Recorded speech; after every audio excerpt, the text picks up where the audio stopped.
Hope के you become the everybody should listen to this and get to this कि किस तरह से how your family supported you and just you went forward with that. As an entrepreneur, क्या क्या challenges आपने face किए हैं in Pakistan? बिकॉज यहाँ पर इतनी वो बूमिंग इन्वायरमेंट नहीं है, हमारी इकॉनमी उस तरह से सपोर्टिव नहीं है, उस तरह से ख़वातीन को हमने आगे इस तरह से बिजनेसेस चलाते नहीं देखा. तो आपको कितने चैलेंजेस फेस करने पड़े?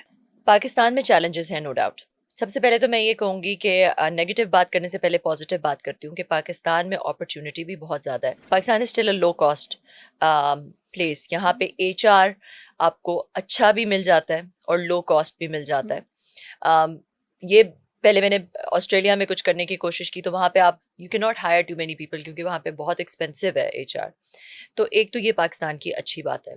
दूसरा पाकिस्तान की ये अच्छी बात है कि यहाँ पे गैप्स बहुत ज़्यादा हैं. अगर आपने कोई एंटरप्रेन्योरियल प्रोजेक्ट करना है, यहाँ पे आपके पास मार्केट में एक बहुत बड़ी टेस्ट स्पेस है क्योंकि पॉपुलेशन बहुत ज़्यादा है और उस पॉपुलेशन में बहुत सारे ऐसे जगह हैं, बहुत सारे ऐसे गैप्स हैं जहाँ पे आप टेक्नोलॉजी को ला के उस गैप को फिल कर सकते हैं. तो अपॉर्चुनिटी और वो गैप्स वो बहुत सब कुछ है.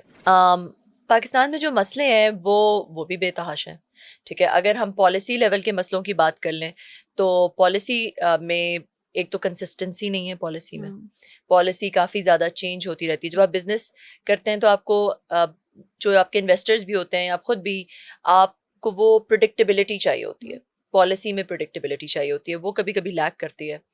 उसके बाद जो है पाकिस्तान में जब आप टेक का बिजनेस स्टार्ट करते हैं तो आपने फंड्स रेज करने होते हैं, आपको VC अट्रैक्ट करना होता है.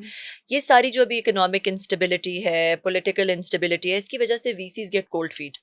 तो वो पाकिस्तान के अंदर इन्वेस्ट नहीं करते या बहुत मुश्किल से करते हैं. फिर ये कि जब वो पाकिस्तान में इन्वेस्ट करते हैं तो अभी जो जैसे हमारी इकोनॉमिक सिचुएशन है, जब आपकी इन्वेस्टमेंट आती है पाकिस्तान में, उसी वक्त पहले तो लाना ही बहुत मुश्किल है. बाहर से इन्वेस्टमेंट लाना बहुत मुश्किल है. और जब आती है तो वो आपको रुपीज़ में रखनी होती है.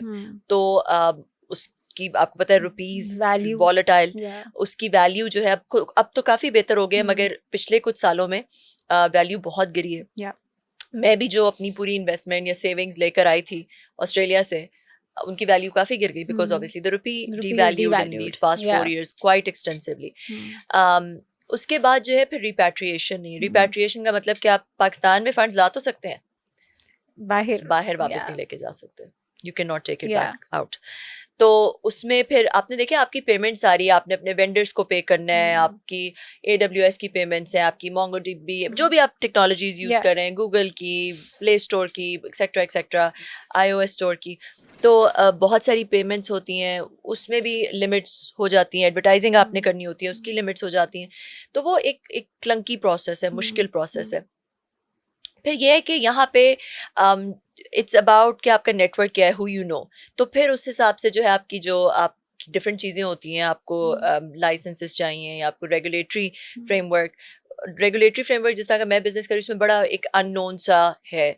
तो वो एक चैलेंज था, एक उससे एक मुश्किल से गुजरना था. कंवल, कैन यू मतलब हमारी ऑडियंस को आप बता सकती हैं कि एक एंटरप्रेन्योर होने के लिए वो कौन सी 5 क्वालिटीज़ हैं जो ज़रूरी हैं, या वो कौन से 5 डिसिप्लिन है जिनको वो रिलीजियसली फॉलो करें ऑब्लिगेशन समझकर? देखिए, सबसे पहले तो आप एज एन एंटरप्रेन्योर ये देखें कि व्हाट इज इट दैट आपकी क्या कॉलिंग है. ठीक है, एक और ये एक ट्रेडिशनल चीज़ नहीं मैं आपको बता रही, हटके एक चीज़ बता रही हूँ, but this is very, I think it's very important as an entrepreneur. एक जापानीज कॉन्सेप्ट है इकिगाई के नाम से, जिसमें वो कहते हैं कि जी you combine these 4 things. What are those 4 things? पहली चीज़ है कि व्हाट इज़ योर पैशन, आपको क्या पसंद है. ठीक है. फिर second thing is what is your vocation, what are you skilled at, आपको क्या करना आता है. ठीक है. थर्ड थिंग कि आपका मिशन क्या है, कि आप कौन से ऐसा काम है जो कि दुनिया के लिए भी अच्छा है, जो आप करेंगे तो you leave something behind. And the fourth thing is your profession, what is it that you can be paid for.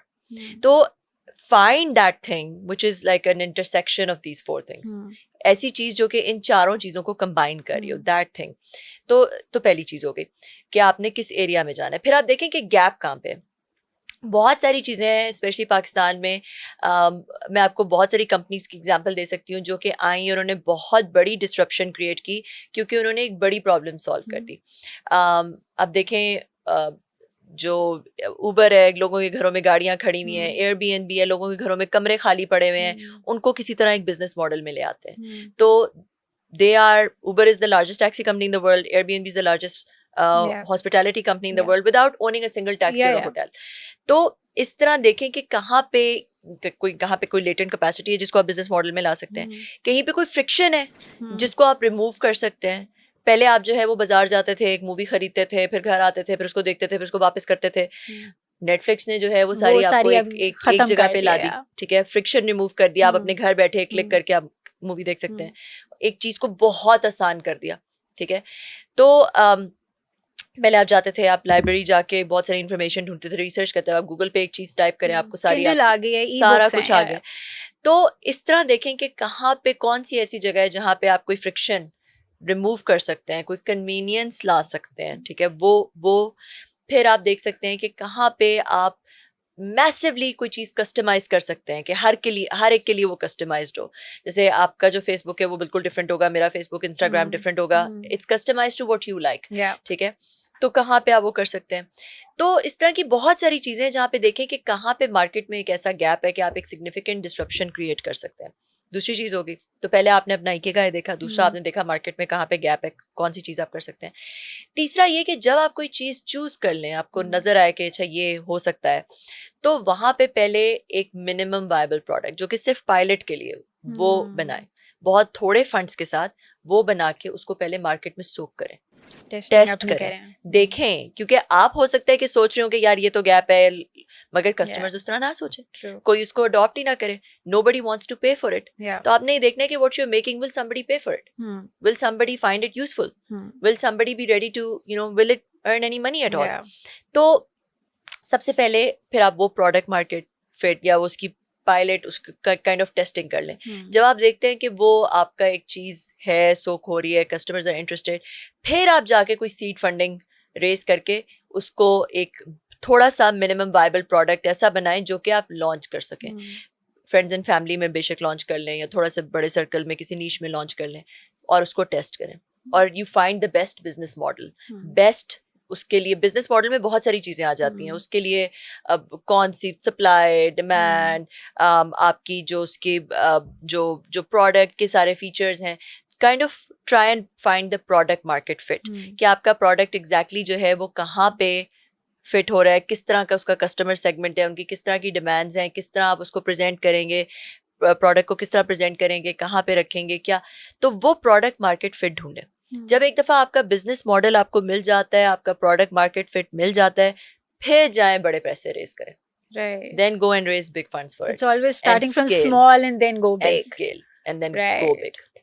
Go all out. So that's great advice. I hope लोग सुन रहे हैं वो इसको यूज़ भी करें, because potentially लोगों का यहाँ पर कॉन्सेप्ट है कि जी खोलो, शुरू ही बड़े से करो जी, बड़ा काम करो, बड़ा नाम बनाओ, एंड देन वो somehow sink down कर जाता है. But that's you reverse it and it will be successful. वो ये अब मॉडल है, मतलब ये एजिलिटी वाला मॉडल है कि agile कम स्पेंड करके वो जो है ना कि you make it and they will come.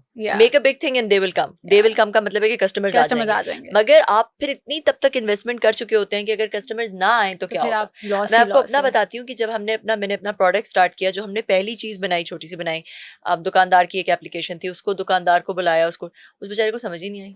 हम आप उसकी यूजर टेस्टिंग कर रहे हैं और हम देख रहे हैं कि यार इसको तो कुछ समझ नहीं आ रही कि हमने बनाई है, उस पर मेहनत की है, ये यूज नहीं कर सकता, ये दुकानदार इसको यूज नहीं, कोई दुकानदार इसको यूज नहीं कर सकता.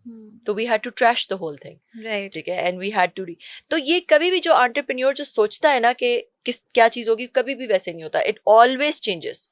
जैसे जैसे आप मार्केट में सोक होते हैं, लोग यूज करते हैं, आपको फीडबैक मिलती है, आप वो पूरा जो आपकी चीजें चेंज हो जाता है. And you should know when to pivot. Pivot का मतलब कि यू शुड नो कि व्हेन टू आप कह दें कि भाई ये चीज नहीं काम कर रही, ये चीज नहीं है, इसका प्रोडक्ट मार्केट फिट नहीं मिल रहा, लेट्स बैक ट्रैक और इसको चेंज करें, कुछ और करें.